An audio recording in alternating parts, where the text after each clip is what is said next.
mengimbas kembali perbincangan kita dalam Fiqh Munakat, yang mana kita sekadar kita tengok balik lepas kita mengaji habis itu hari. Dan yang terakhir itu hari saya ingat saya dah masuk dalam bab cerai. Itu pun saya ambil poin-poin penting saja sebagai suatu peringatan buat kita lah, bagi mereka terutama yang sudah ada masalah. Dan saya suka memperingatkan, walaupun kita mengaji ilmu ni tuan-tuan, bukan semesti ilmu tu kita kena amalkan. Assalamualaikum warahmatullahi wabarakatuh. Alhamdulillah. Alhamdulillahirabbil alamin. Nahmaduhu wa nasta'inuhu wa nastaghfiruh. Wa na'udzu billahi min syururi anfusina min sayyiati a'malina. من يهد الله فلا مضل له ومن يضلل فلا هادي له أشهد أن لا إله إلا الله وأشهد أن محمدا عبده ورسوله اللهم صل على سيدنا وحبيبنا وشفيعنا وزخرنا ومولانا محمد صلى الله عليه وسلم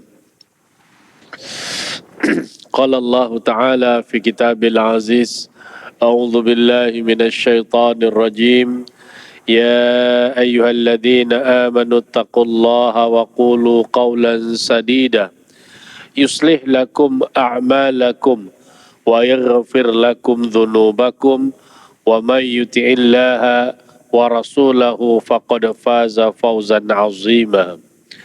Wahai orang-orang yang beriman, mengakui adanya Allah, mengakui adanya alam akhirat, meyakini dalam perkara-perkara yang gaib.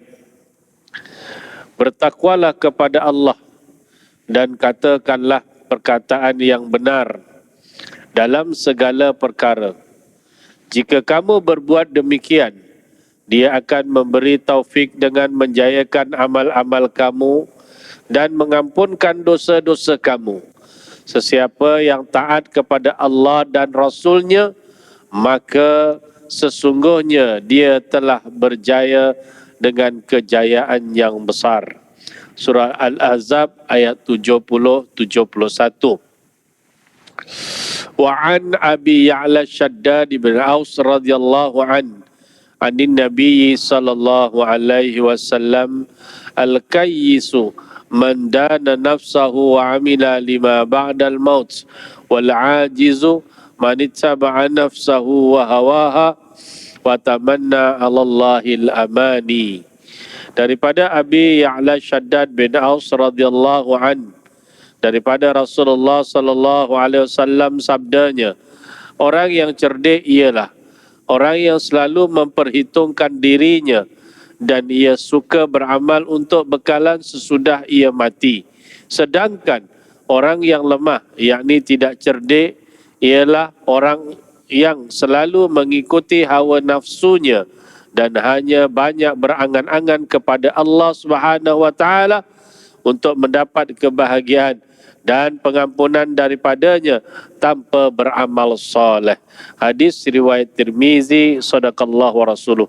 Yang berbahagia barisan pengurusan Masjid Al-Falah, seterusnya Sohibul Fadilah, Tuan Imam bertugas, Muazzin, Dato-Dato, Datin-Datin, Tuan-Tuan Haji, Puan-Puan Hajah, para asatizah muslimin muslimat yang dirahmati dikasihi Allah. Syukur Alhamdulillah malam ni kita berjumpa. Selepas saya ingat tak pasti sebulan ke 2 bulan saya tak dapat hadir. Saya tak ingat ada apa, memang tak dapat hadir lah. Saya minta maaf lah ya. Jumpa pun dah hujung tahun dah. Lepas ni kalau jumpa pun tahun depan. Ya. Jadi syukur Alhamdulillah kita jumpa dalam masjid, niat iktikaf, niat mengaji sama-sama, kita cari ilmu, nasihat, menasihati.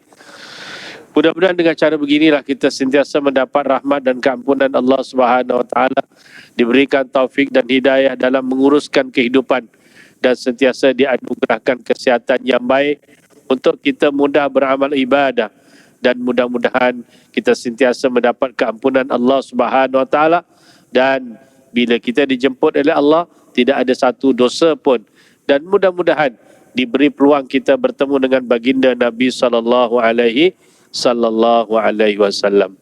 Ya, tanamkan perasaan kasih sayang kita pada baginda Nabi sallallahu alaihi wasallam, sebab kata Imam Al-Ghazali rahimahullah taala, jika kamu ingin menjaga kesihatan tubuh badanmu, jagalah pemakananmu. Ya. Dan jika kamu nak menjaga jiwamu, hatimu, banyakkanlah ataupun uruskanlah hal ehwal yang berkaitan dengan dosa-dosamu. Maknanya nak jaga jiwa, jaga hati, ada dosa segera bertaubat pada Allah Subhanahu Wa Taala. Dan jika kamu ingin menambahkan kekuatan keimananmu pada Allah Subhanahu Wa Taala, sampaikanlah salammu kepada baginda Nabi sallallahu alaihi wasallam. Ya, jadi lidah kita jangan malas sangatlah. Ya, duduk menung je Allahumma salli ala sayyidina Muhammad. Asal teringat minimum 10 jadilah. Kan? Asal teringat Allahumma salli ala sayyidina Muhammad 10 kali jadilah. Mudah-mudahan ya, insya-Allah menjadi asbab menambahkan kekuatan dan keimanan kita pada Allah Subhanahu wa taala, insya-Allah. Jadi saya kira tuan-tuan dalam keadaan sehat walafiat semua ya, insya-Allah ya, alhamdulillah ya. Baik, muslimin muslimat yang dirahmati dikasihi Allah, kita dalam mengimbau atau mengimbas kembali perbincangan kita dalam fiqh munakat, yang mana kita sekadar kita tengok balik ya lepas kita mengaji habis itu hari. Dan yang terakhir itu hari saya ingat saya dah masuk dalam bab cerai. Itu pun saya ambil poin-poin penting saja sebagai suatu peringatan buat kita lah ya, bagi mereka terutama yang sudah ada masalah ya. Dan saya suka memperingatkan, walaupun kita mengaji ilmu ni tuan-tuan, bukan semesti ilmu tu kita kena amalkan. Bukan begitu. Kita tahu ini syariat Allah, kita tahu kan. Kalau bab nikah, takkan tuan-tuan tak tahu rukun nikah ada 5, laki, perempuan, wali, saksi, ijab, kabul, kena tahu. Kalau nak nikah kena ada isi borangnya, jumpa juru nikahnya, dapatkan kebenaran pejabat agama. Kalau yang poligami kena naik mahkamah. Itu peraturannya, pun ilmu juga, supaya kehidupan kita bertepatan dengan syarat dan qanun. Ya ayyuhalladzina amanu atii'u Allah wa atii'ur rasul wa ulil amri minkum. Itu ada kaitan dengan soal iman kan. Jadi taat dengan Allah, kita nikah perintah Allah. Taat pada Nabi, kita nikah ikut sunnah Nabi, cara kehidupan rumah tangga Nabi. Taat pada pemerintah, taat. Maknanya nak nikah ikut peraturan, jangan main kepala sendiri. Saya dah sebut dengan tuan-tuan, saya tak datang 2 bulan lebih kurang ni tuan-tuan. 1001 cerita kat pejabat. Walaupun kita dah ingatkan, orang langgar lagi. Dah ingatkan dah, balik nanti tengok surat nikah. Tak nak tengok.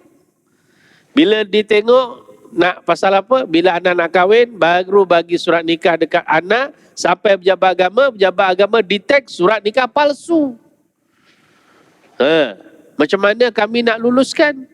Kita tidak akan luluskan sama sekali. Dan saya pernah sebut, siapa-siapa yang nikah di negeri Perak, surat nikahnya seakan-akan hijau yang warna yang baju tuan kita kat dinding ni, color ni. Siapa yang dapat surat nikah macam itu, balik tengok macam itu, pergilah pejabat agama balik. Tu saya dah sebut dah lama dah tuan-tuan. Tapi sebahagian kita tak ambil kisah pun kadang-kadang. Bila tak boleh lulus, dah macam-macam ceritanya. Saya minta maaf lah. Kan kita kena akur peraturan. Dan siapa-siapa yang nikah luar negara dulu, mungkin tuan-tuan kan sini USJ kan ramai orang hebat-hebat. Dulu nikahnya dekat UK, United Kingdom, dekat Australia, dekat Jerman, dekat Rusia. Yang seingat-ingat saya lah. Lagi mana orang pergi Lagi mana ya? Kalau negara-negara orang putih biasa pergi mana? Dulu tuan nikah Rusia, Australia. Lagi yang nikah dekat sana balik daftar. Kena daftar. Sebab kalau datang submit dokumen, tengok surat nikah luar negara, pejabat tidak dibenarkan meluluskan kebenaran kahwin. Ni kita dah ingatkan, tolong ambil perhatian. Tapi ada di antara kita tu lah, dia buat tak tahu je. Sebab itu betul juga kata Imam Al-Ghazali kan? Imam Al-Ghazali rahimahullah ta'ala, dia kata apa? Kita ni kalau belajar ni, dikatalah yang saya ingat matanya, dia kata belajar ilmu itu hendaklah dengan bersungguh-sungguh. Bersungguh-sungguh, apapun bidang yang kita pelajari, hendaklah bersungguh-sungguh. Hilangkan perasaan malas, hilangkan perasaan bosan. Jika tidak, bersedialah akan bahaya kesesatan. Tu kata orang alim tu dah pesan. Angger belajar kuis yang temenan-temenan, angger rak reti takon. Belajar betul-betul, tak faham tanya. Usah malesan.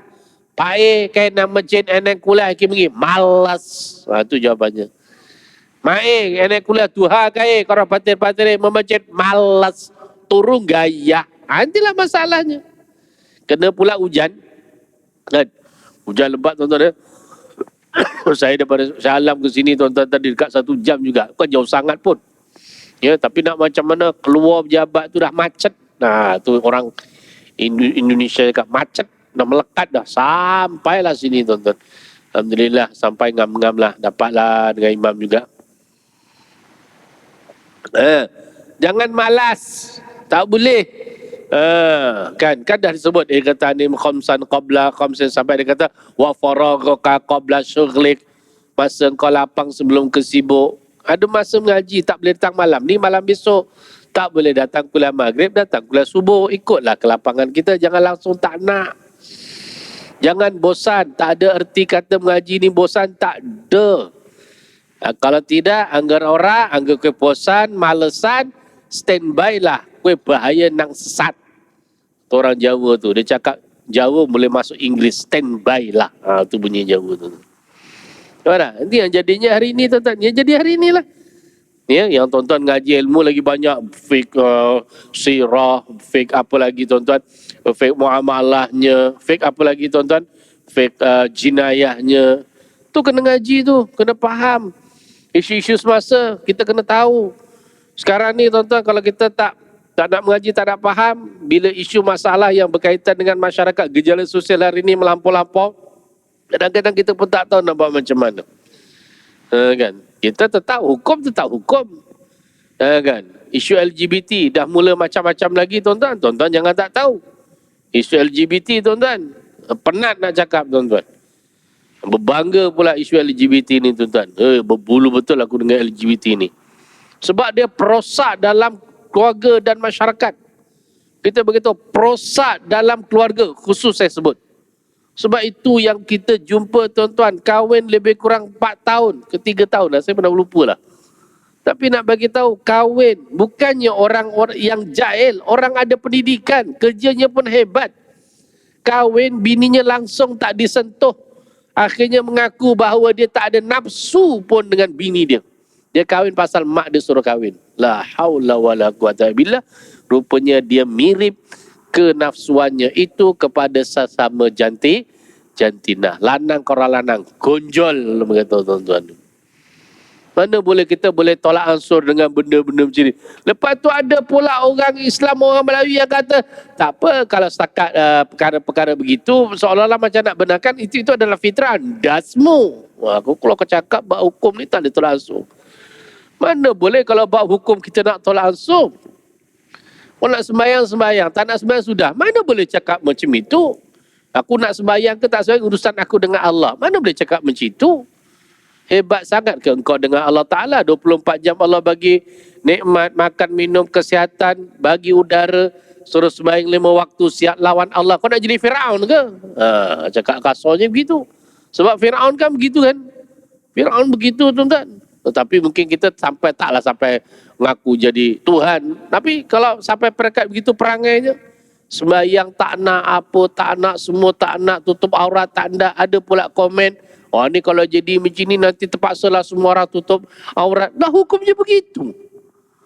Tapi dek kerana kejahilan, itulah yang diperjuangkan. Sedih, kesian tuan-tuan. Orang macam ni kadang-kadang kita kesian. Ditegur sudah, apa pun sudah, tapi tak nak berubah, terpulanglah.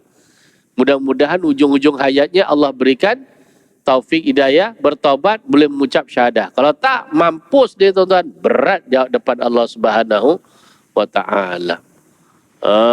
Sebab tu kita teringat, jangan bawa dosa walaupun sekecil mana, sebab azab kubur itu pasti berlaku. pasti berlaku, pasti ada. Kan? Bukan kita tak tahu, walaupun itu perkara ghaibiyat, perkara yang gaib, tapi wajib keimanan kita kena. Buktinya sangat banyak, kan? Sekubur ada, yakin, kita yakin tuan-tuan. Kalau siapa kata yang tak yakin, nampak sangat dia tak ada ilmu tuan-tuan. Kesian. Sebab kita jangan lupa yang Nabi lalu kubur. Hadis sahih kan? Lalu kubur, berhenti, ambilkan pelepah tamar, tancap depan belakang. Kan? Bila tanya kenapa? Ini untuk mengurangkan dosa. Pasal apa? Dia mendengar ada orang yang diazab oleh Allah Ta'ala. Salah satunya kerana buang air pun tidak sempurna, ketika mana istinja pun diazab oleh Allah. Takkan kita tak yakin lagi dekat situ? Itu yang kita dikhabarkan oleh baginda Nabi SAW. Ya tuan-tuan. Ya, tapi kadang-kadang kita kesiankan orang-orang yang jahil ni tuan-tuan, ditegur tak nak, apa pun tak nak, terpulanglah. Yang penting kita dah tegur dan nasihat, kalau tak mau terpulang. Ujungnya nanti kalau ujung-ujung nak mati, biarlah dia bertobat. Kalau tak ada, jawab depan Allah. Itu je saya nak pesan. Nak cakap macam mana lagi tuan-tuan? Nak cakap macam mana lagi tuan-tuan? Ya, sampai peringkat hari ini tuan-tuan, nak bagi tahu, di luar sana, ya tuan-tuan, saya bagi tahu, ada orang hidup dah macam, kita ada, benda tu sampai dah. Ada orang hidup hari ini macam barat dah tuan-tuan. Engkau kahwin ke tak kahwin, kau boleh duduk sama. Engkau ada nikah ke tak nikah ke, kau boleh bersetubuh. Keluar anak, nanti daftar anak kat JPN. Nasib JPN kita pun sangat ketat, mengambil berat soal-soal melibatkan nasab, agama dan sebagainya. Tapi hari ini tak apa, janji boleh daftar anak, sudahlah. Tuh hari ini tuan-tuan, geling kepala kita tuan-tuan. Dan tak mustahil satu ketika nanti akan berlaku juga seperti mana di luar negara. Seorang perempuan ya melahirkan anak pertama dengan suami yang ini, yang kedua dengan suami yang ini, tiga suami dengan ini. Sudahnya suka kat suami yang keberapa? Ketiga, kahwin dengan ketiga. Anak-anak okey. Itu berlaku di luar negara, takkan sampai peringkat nak berlaku di dalam negara kita. Kalau tidak, mana mungkin keluar satu statement kata nak buat apa, nak tangkap orang yang berkhalwat dalam rumah, itu urusan dia. Dalam rumah nak berkhalwat boleh, buat apa? Dasmu. Keluar lagi sekali tuan-tuan. Takkan jiran kita buat maksiat kita nak diam? Jangan tuan-tuan. Bala Allah tuan-tuan turun, dia tak kira. Satu negeri, satu negara boleh dimusnahkan oleh Allah Subhanahu Wa Taala. Jangan kita lupa tuan-tuan. Ya, itulah peringatan demi peringatan. Mudah-mudahan kita ambil peringatan, khususnya dalam isu kekogaan ini. Kita dah bincang dah panjang tuan-tuan ya. Baiklah, jadi malam ni kita terus bab cerai saya dah bincang dah. Saya beritahu lalu, cuma endingnya tuan-tuan, kalau sampai peringkat dah tak boleh hidup bersama, sudah bincang, sudah kaunseling, sudah istikharah, berpisahlah dengan baik. Itu saja saya nak pesan. Jangan sampai pegat ugut-ugut, aku akan gantung kau tidak bertali.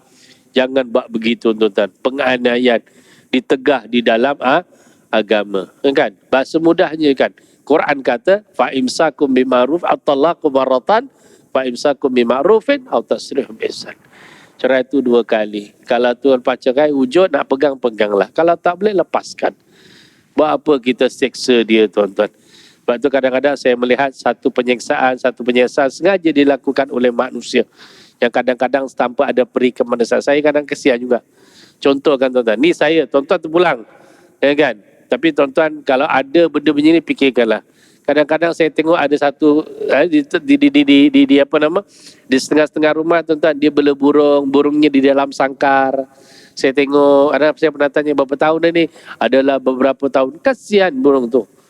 Kenapa pula ditahan di dalam sangkar lama-lama? Biarkanlah patutnya sedia, dia bebas. Kalau bisa kata nak jaga bela pun adalah tata cara.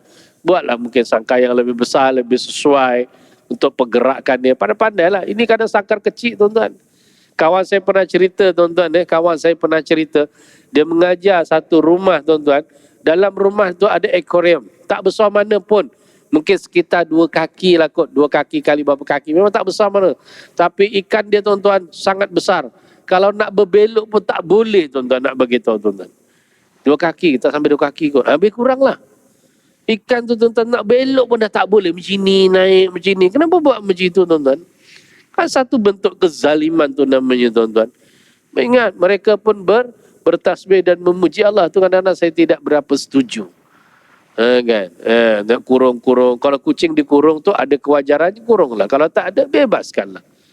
Kan? Dan jangan kita lupa, dek kerana mengurung kucing ini tidak diberikan makan minum, dia mati, seorang wanita akan dihumbankan ke dalam neraka Allah Subhanahu wa taala. Itu dalam hayawan pun kita dilarang, apatah lagi antara suami dan suami isteri. Kalau tak boleh, lepaskan aja. Itu Islam memberikan laluan demi laluan. Tapi ayat biasa kita dengar kan, saya Ustaz takkan nak lepaskan dia suka-suka. Saya takkan. Wah, tu kalau kes JKP kan. Mungkin tuan-tuan tahu kan apa JKP, saya dah cerita kan. Bila kita bincang, dah kadang memang tak boleh kan. Kita kata ginilah, Tuan, sekarang isteri minta cerai dengan baik. Tuan pun nampak memang gagal menunaikan tanggungjawab. Nafkah pun bagi tak sempurna. Ini bab nafkah kita dah bincang.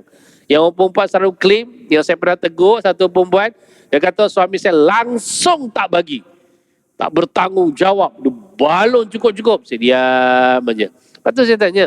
Saya kata, cik tak bagi nafkah. Saya bagi Ustaz. Apa saya tak bagi? Kan? Saya pun tanya, Puan, yang suami kata tak bagi langsung ni betul ke? Betul. Okey, sekarang duduk kat mana? Duduk kat sini. Siapa bayar rumah tu? Rumah tu rumah siapa? Rumah suami. Siapa bayar? Dia. Tu kan ada nafkah. Dia pun diam. Kan? Cik, seminggu sekali, sebulan berapa kali beli beras? Beli beras tak? Ada. Beli. Seminggu sebulan berapa? Biasalah Ustaz, 5 kilo ke 10 kilo. Memang saya beli. Siapa beli beras, Puan? Suami. Habis tu kenapa tak bagi nafkah? Siapa kata tak bagi nafkah? Aku bagi cukup-cukup tu. Kan? Bil elektrik, bil air, siapa bayar? Diam je. Suami bayar. Dah tanggungjawab dia tu. Iyalah Ustaz. Dah, Puan tak boleh klaim kata suami tak bagi nafkah. Beri tapi tak cukup. Bila Puan kata tak bagi, itu sudah fitnah namanya. Tegur. Kadang-kadang tu kita tengok rumah tangga bergaduh ni, kadang-kadang duk kita yang menyangka-nyangka, bersangka buruk dan membuat fitnah dalam keluarga sendiri. Dia jadi huru-hara, dengar. Saya tegur ada satu kes tu lagi. Ya kan? Suami isteri kata apa? Suami saya minum arak. Kan? Di antara benda yang saya tak suka minum arak. Saya tanya dengan suaminya, betul cik minum arak? Saya tak pernah minum.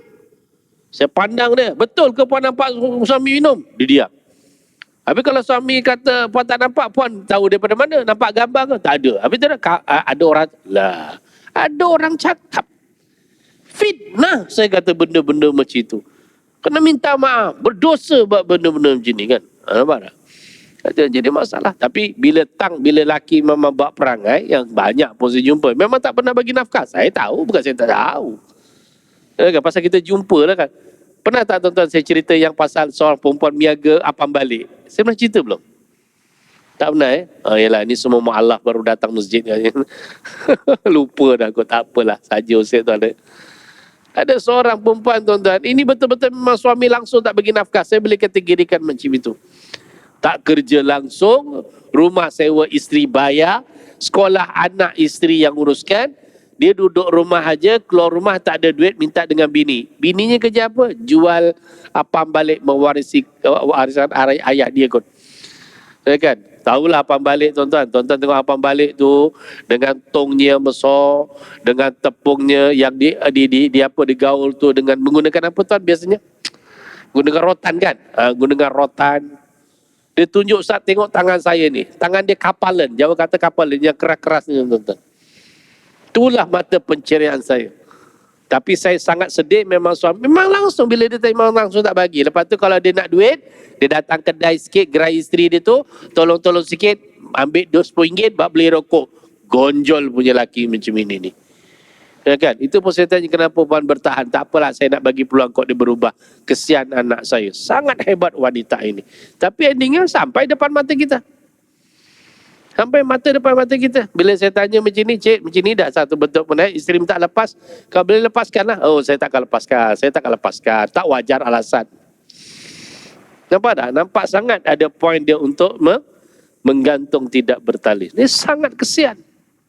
Nampak tak? Jadi sebab itu Islam tetap ada jalan penyelesaian bagi wanita-wanita yang teraniaya. Ya? Tapi orang perempuan sekarang ni kebanyakan hebat. Hebat tuan-tuan. Dia pertahankan rumah tangga ni tuan-tuan. Sampai peringkat dah ada cucunya berbelas-belas baru pergi mahkamah. Lagi aku pening kepala, tuan-tuan.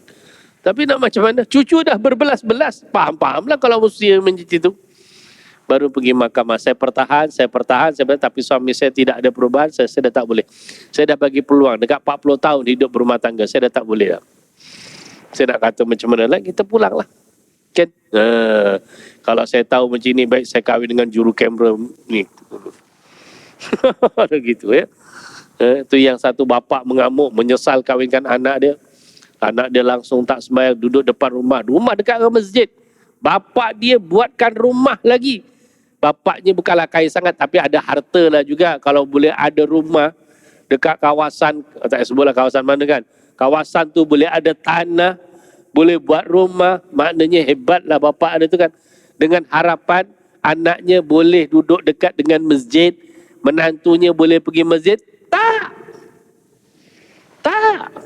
Saya baru tahu sampai anak saya mengaku akhirnya memang suaminya langsung tak sembahyang, dan saya sangat sedih. Rupanya keluarga mereka langsung tak ambil berat tentang solat. Panas rumah tangganya, tuan-tuan. Macam mana lagi? Nampak tak?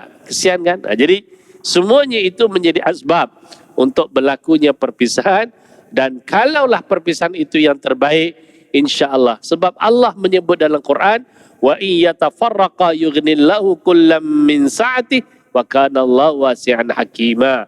Dan jika mereka berdua bercerai, maka Allah akan mencukupkan keperluan masing-masing daripada limpah kurnia. Allah amatlah luas, limpah kurnia lagi amat bijaksana. Ya, itu dia. Kalau dah tak boleh, berpisahlah dengan baik. Cuma saya masuk sikit, tuan-tuan, apabila berlakunya perpisahan antara suami isteri, dan kita kena ingat perpisahan itu boleh jadi secara raj'i ataupun secara ba'in. Tu tuan-tuan ingat-ingat, lupa tak apalah, kalau ingat alhamdulillah. Tapi ingat, kalau dalam talak raj'i, suami isteri masih boleh rujuk balik dalam tempoh iddah. Hanya suami mengatakan lafaz, aku rujuk kamu semula. Kesabitlah rujuknya. Ya, bergaduh katalah 1 hari bulan 11. Bergaduh, bercerai 11 kan. Tapi percaya tak percaya, tuan-tuan, saya tak datang sini kan sebulan kan, lebih 2 bulan lah. Tapi ada satu kes tu lagi. Saya ingat, kalau tak salah saya, 20, 21, 22, 23, 11. Kalau tak salah saya.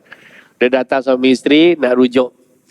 Dah siap-siap dokumen, saya pun masuk dalam bilik, kita adalah acara nak rujuk kan. Lepas tu kita cek betul-betul, nanti ada perkataan TN. Kita kat dalam form dia tu, TN. TN ni tarikh nikah. Bila nikah? Contohnya nikah 1 hari bulan 10 2018. Contoh kita catat. TC, kemudian tarikh cerai. TR, tarikh rujuk. Kalau dia rujuk.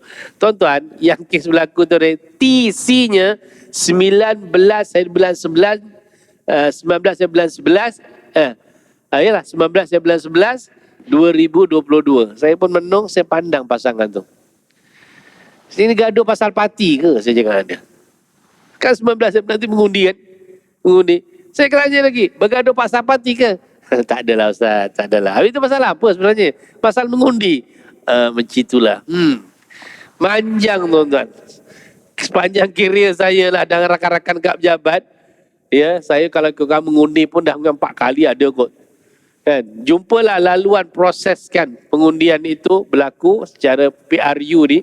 Memang isu rumah tangga dia akan ada, tuan-tuan. Heran saya, tuan-tuan. Nak beritahu, ada sampai kita dengar lakinya stres, bininya ni over semangat, sampai cadar pun dia letak, cadar lambang parti dia.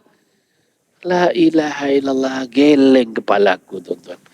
Habis kalau kena yang satunya macam ni, 2 orang ni, cuba tengok 2 orang ni, satu hijau, satu biru ni. Satu contoh, fahamlah kan, color apa kan. Cuba tengok tu. Fahamlah tu colornya tu. Tu agak-agak tu kalau macam tu kat rumah berperang tak? Perang. Kalau dibawa dekat rumah, pasal kita dah jumpa.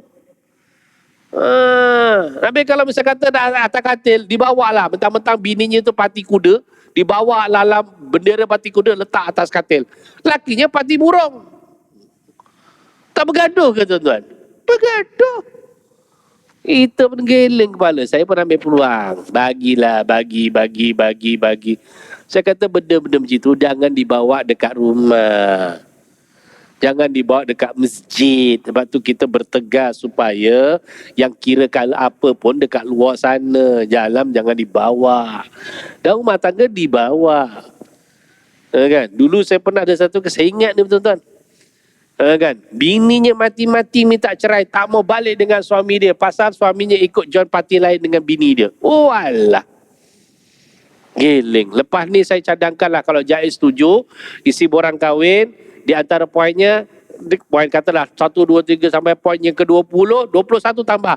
Anda parti apa? Macam itu. Masuk dalam sistem. Baru tahu tuan-tuan. Kan? Itu contohlah kita nak beritahu. Jadi, kalau dia bergaduh tuan-tuan, dia rujuk. Okey, dalam tempoh iddah boleh rujuk, tak ada masalah. Dan kita pernah sebutkan, rujuk adalah dalam tempoh iddah hak suami. Isteri nak ke, isteri tak nak ke, bila suami melafazkan rujuk yang sempurna, sabitlah rujuk. Isteri jangan sampai tak tahu, jangan sampai marah, mengamuk, tak terima kerana itu hukum syarak. Saya sebut ni berlaku tak? Berlaku. Saya dah sebut selalu, tapi ini isu. Kita berlaku lagi. Kita bagi tahu lagi. Kita tetap akan bagi tahu hukumnya tetap sabit rujuknya. Nak bagi tahu. Nak tak nak, cuma isteri dalam undang-undang kata tidak boleh dipaksa untuk kembali kepada suami. Syaratnya dia mesti filekan cerai semula kalau diyakini rujuknya itu telah menyebabkan kezaliman atas diri dia. Silakan, tak ada masalah. Memang kita jumpa pun, kita jumpa. Kan, rujuk, lepas rujuk dibiarkan macam itu je. Pasal kita jumpa cerai rujuk, cerai rujuk, cerai rujuk. Bila pergi mahkamah, dia filekan cerai untuk kali ketiga, rupanya yang rujuk pertama tak difilekan, rujuk kedua tidak difilekan, dia nak pergi filekan cerai ketiga. Mahkamah nak tengoklah. You kata you ada cerai talak 1, you ada cerai talak 2, rujuknya mana? Tak ada, patah balik pejabat. Ini berlaku tuan-tuan. Bila disembang-sembang, rupanya saya ingatkan bila rujuk isteri saya okey, rupanya tak. Bila tak siap lah. Nampak tak? Dia unsur-unsur dendam itu wujud di dalam soal rumah tangga. Macam mana you nak bahagia tuan-tuan? Walaupun kita tidak pernah nafikan bila kita ada masalah dalam rumah tangga. Itu perkara biasa yang kita kena hadapi. Doa, sabar, tawakal, insya-Allah.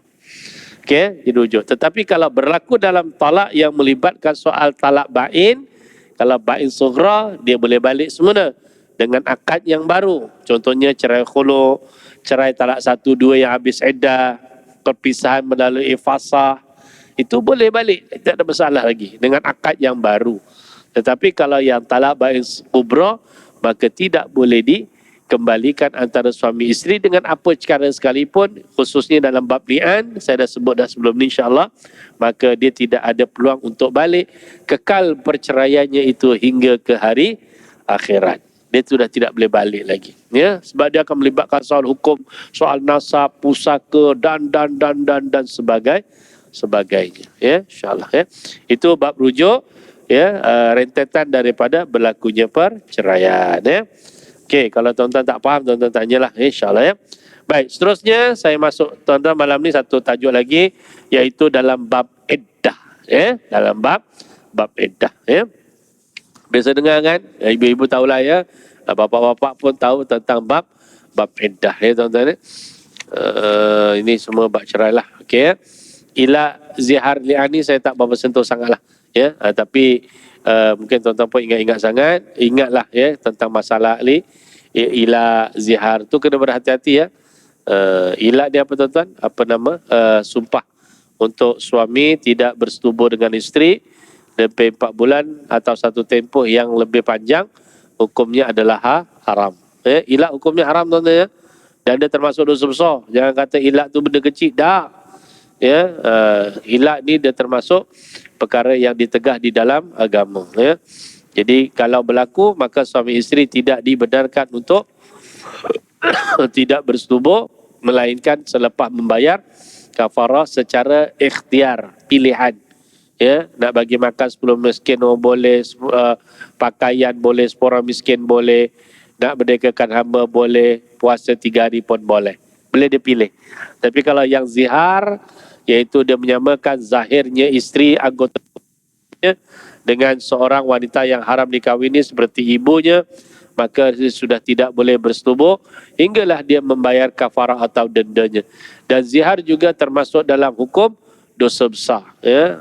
Sebab kebetulan jumpa ni, zihar adalah haram dan merupakan salah satu dosa-dosa besar berdasarkan ijma' ulama. Jadi bila zihar berlaku, suami isteri juga dia akan difarakkan. Farak erti kata bukan farak terus macam cerai, tak, bukan, ya. Bukan farak macam nikah sedikit, bukan.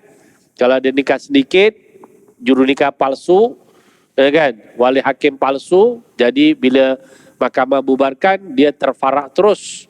Ya, terfarak terus maknanya tak boleh duduk sama, tak boleh bersetubuh, jadi haram. Ya, tetapi yang ini berpisahlah dia dalam erti kata tidak boleh bersetubuh dengan isterinya. Yang lain muasyarah boleh. Duduk satu rumah boleh, apa boleh, cuma tidak boleh bersama hingga dia membayar denda. Ini hukum fiqh. Ya, dendanya secara tertib. Ini tidak boleh secara macam tadi ikhtiar, kan? Khiyar. Ya, ini tidak. Pertama mesti dia merdekakan hamba, wajib. Jika tidak, dia kena cuba puasa 2 bulan berturut-turut. Kena puasa dulu, dia tak boleh terus dan pergi ambil, tak apalah aku kedak, dia kena puasa. Ya, bagi mereka yang memang sihat, wajib dia berpuasa. Ya, tetapi memang kalau yang melakukan zihar itu dalam keadaan dia memang uzur. Sedangkan puasa yang Ramadannya pun masih tidak sempurna, ya, mungkin dia sakit, mungkin dia dalam keadaan memang kena, ialah macam ada gastrik yang serius, dia tidak boleh tidak makan, kan.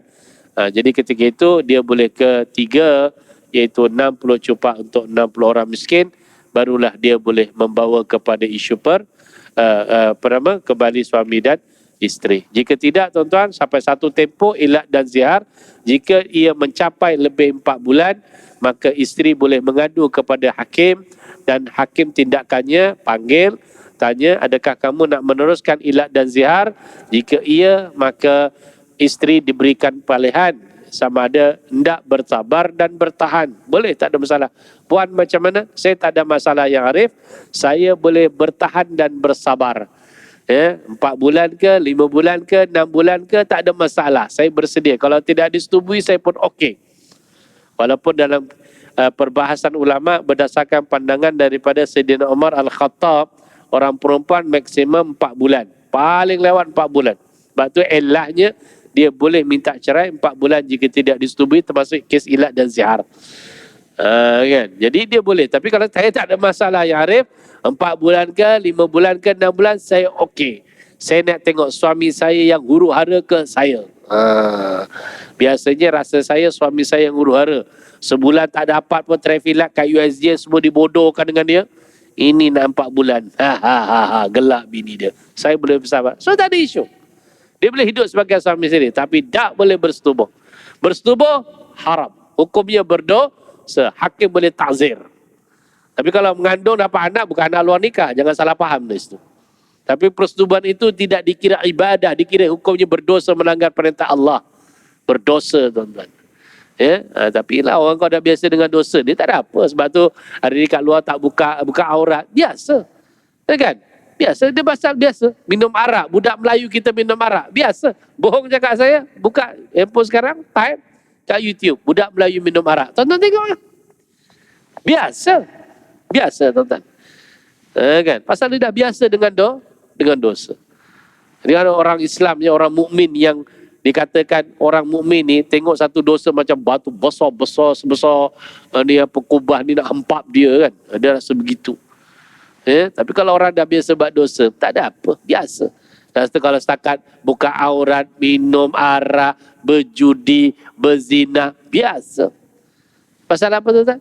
Tak ada apa. Bagi dia tak ada apa. Yang paling nakal itu ada lagi. Buat dosa pun aku kaya. Lagi gila punya statement, tuan-tuan. Kaya dia tu istidraj, makin menjauhkan diri dengan Allah. Kalau mati hartanya dibawa ke? Mana ada? Mana? Yatba'ul mayyita salasa ahlu wa malu wa amalu yarji'usnani wa yabqa wahid yarji'u ahlu amalu wa yabqa amalu. Tuan-tuan apa lah disebutkan? Mengiringi jenazah ke kubur 3. Hartanya, keluarganya, amalannya. 2 confirm balik. Yarji'usnani confirm 2 balik. Wa yabqa wahid, 1 tinggal. Yang balik siapa? keluarganya balik, hartanya balik. Sayang dengan suami macam mana pun paling lama kat kubur 1 jam je. Kan?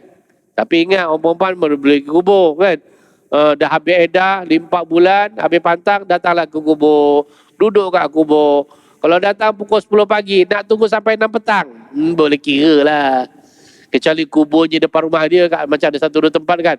Keluar pintu depan kubur kan. Kubur laki dekat situ boleh lah kot. Duduk depan pintu kan. Ada yang duduk dengan tengok kubur suami sampai 4 jam satu. Tak ada lah. Paling-paling pun 1 jam lebih sikit. Kan? Isteri meninggal, hantar ke kubur. Kan? Dah tanam. Paling lama berapa jam duduk dekat kubur tu? Paling-paling 2 jam lah paling kurang tuan-tuan. Lepas tu balik. Kan? Sayang dengan anak macam mana pun tuan-tuan, meninggal anak kita kubur tuan-tuan. Balik. Rindu tetap rindu, itu tidak akan hilang kerinduan, itu biasa. Ini pasal cakap dah ada pengalaman. Saya dengan bapak kita tuan-tuan, mati bapak kita tanam dia. Balik tuan-tuan, tak ada lah kita teman sampai 2-3 hari. Tak ada lah. Yang sanggup teman kucing aja, betul? Yang viral kan? Nampak? Jadi jangan sombong sangat dengan harta yang ada, kerana itu istidraj, bimbang, ya, insya-Allah. Baiklah. Dan tuan-tuan, yang tinggal lagi amalan lah, insya-Allah ya tuan-tuan. Okey, jadi saya minta izin sampai isyak je tuan-tuan, sampai isyak, sebab kebetulan malam ni ada program jabatan. Ada program jabat, adalah program kerajaan. Saya kata saya pergilah lambat sikit. Sebab dah janji kuliah kan. Jadi kalau rakan-rakan bawa program kita tak datang pun, orang gaya lah, cowok ni ngomong, orang gaya lah. Tak seronok lah hari-hari jumpa kawan-kawan kat pejabat kan. Tiba-tiba ada program jabat kita tak join, macam-macam tak sedap lah. Begitu ya, insyaAllah. Baik tuan-tuan, itu yang cerita bab ilat dengan zihar tuan-tuan ya. Ilat dengan zihar. Tapi nampaknya bab edah saya tak sempat masuk.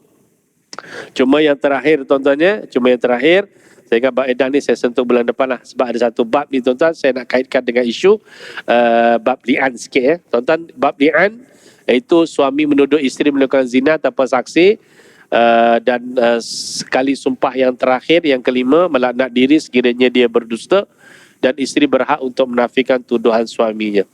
Tuan-tuan, kalau cerita pasal suami tuduh isteri berzina, kemudian bawa ke mahkamah kelian, itu memang seingat saya tak pernah berlaku. Tapi kalau suami nampak isteri berzina, contoh ya, suami isteri berzina, sama ada secara live, sama ada secara rakaman. Yang ada beberapa kes kita jumpa rakaman.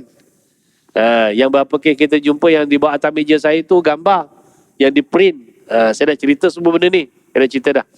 Okay? Jadi kalau dengan cara begitu, dia boleh melalui kutukan ya, supaya isterinya itu li'an, menjadi asbab untuk dia bercerai selama-lamanya, menjadi asbab untuk dia tidak mendapat harta, terputus nasab dan sebagainya. Tetapi banyak kes kita jumpa yang akhirnya mereka bergaduh dan akhirnya bercerai tangan, talak 1 dan sebagainya. Ya, yang saya pernah cerita dengan tuan-tuan, yang suami dapat gambar lucam ini di bawah atas meja saya tu, yang dia ceraikan talak 3. Itu depan saya tu. Ya, tuan-tuan ingat saya tak tahu, tapi itu dah cerita lama dah. Tapi saya tak cerita sebab itu benda kita jumpa. Berlakunya begitulah. Dan begitu juga suami yang melakukan kecurangan, kan? Kita begitu. Tapi satu lagi isu ialah nasab. Isu nasab. Dan kita sebut ni tuan-tuan sebab ada kes. Ya, saya tak sebut bila, saya umum tahun ini. Memang kita ada jumpa kes. Bila mana ada seorang ayah, dia nak menafikan anak yang lahir itu memang bukan anak dia. Ini cerita benar. Surat beranak sudah keluar tuan-tuan ya. Surat beranak sudah keluar. Contoh nama budak tu Din bin Abu, contoh kan. Din bin Abu ke Siti binti Abu ke, contoh kan. Dia kata, saya sebagai seorang bapa, seorang lelaki, saya tidak iktiraf anak ini anak saya, dan saya nak gugurkan binti dalam surat beranak ini. Ya, jadi kes ini sampai ke pejabat, kita jawab dengan yang menguruskan kat kaunter tu, kita pejabat agama tidak ada bidang kuasa langsung untuk mengubah. Tidak ada. Yang ada ialah mahkamah melalui proses li'an. Kita jawabkan. Sebab dia submit, dia submit borang, dia nak gugurkan nama budak, nama dia daripada surat beranak anak dia. Jadi kita jawab tidak. Tolong maklumkan kepada klien ini, pejabat agama langsung tidak ada kuasa.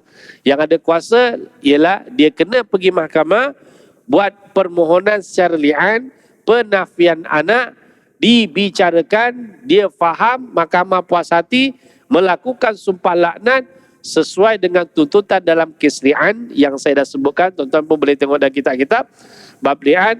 Maka bila mahkamah sumpah itu sudah selesai, mahkamah boleh mengisytiharkan. Kalau yang dituntut isunya adalah anak itu bukan anaknya, dia tidak mau didasabitkan nasab, maka perintah tersebut itulah yang dibawa ke JPN semula untuk pengguguran bin ataupun binti. Itu setakat prosesnya. Sampai kat JPN, itu kena tanya orang JPN lah. Tapi nak kita jelaskan, Jabat Agama tidak ada bidang kuasa.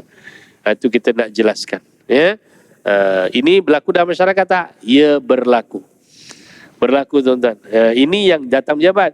Yang saya pernah cerita dengan tuan-tuan, kalau tuan-tuan ingat, yang dia menikah beberapa tahun, tak ada anak, tiba-tiba mengandung, lebih kurang 7 tahun, suami gembira, dapat anak. Alhamdulillah, ringkas.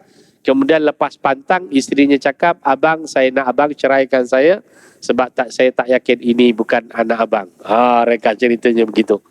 Ringkas cerita tuan-tuan, dia pun buat pengakuan, dia melakukan zina dengan bekas pakwanya, ya, dan akhirnya mengandung dan dia yakin itu bukan anak dia. Tapi surat beranak sudah keluar. Jadi tidak ada laluan lain kalau dia nak menafikan kecuali dengan li'an. Selagi penafian tidak dibuat, selagi perintah mahkamah tidak dibuat, maka dia kekal bin binti kepada bapa yang sedia ada.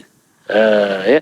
Tapi melalui DNA, kes tu saya teringat tuan-tuan ya, dia melalui proses DNA, lakinya tuan-tuan jadi down. Lakinya dia down. Dia tak ada semangat nak kerja, jadi lemah, mukanya dah jadi serabai. Tuan-tuan apa tuan-tuan? Sebab bila DNA mengesahkan secara saintifiknya bahawa memang betul DNA yang ada pada baby tersebut bukan dia punya. Ya? Bukan dia punya, jadi down tuan-tuan. Ini cerita benar ni, saya handle kes tu, saya tahulah. Ya? Jadi itulah tuan-tuan, sebagai suatu peringatan lah kepada kita, berhati-hatilah tuan-tuan, sebab apa yang kita lakukan ini walaupun dalam isu-isu begini ada perhitungan dosa pahalanya, ada perhitungan bahagia sengsaranya, ada perhitungan syurga dan nerakanya. Jadi sementara kita diberikan peluang oleh Allah Ta'ala untuk melalui kehidupan ini, lalulah kehidupan dengan penuh kebaikan ketaatan, mudah-mudahan kejayaan yang besar, faqad faza fauzan azima, kita akan perolehi di syurga nanti insyaAllah. Jadi tuan-tuan, sekadar saja tuan-tuan, insyaAllah saya mohon izin, telah minta maaf ya, tak sempat masuk ke baedah, sebab bila saya tengok, oh ya betul, banyak yang kita banyak potong, tapi ada poin-poin besar yang yang perlu kita sebutkan sebagai suatu peringatan bersama insyaAllah. Jadi terima kasih pada tuan-tuan, terima kasih pada juru kamera kita, pada tuan-tuan Puan Datuk Datin, data istiqamahnya untuk dalam majlis ilmu. Mudah-mudahan kita sentiasa dirahmati Allah Subhanahu Wa Taala. Mohon maaf salah silap saya. Aku qouli hadza, astaghfirullahalazim. Assalamualaikum warahmatullahi wabarakatuh.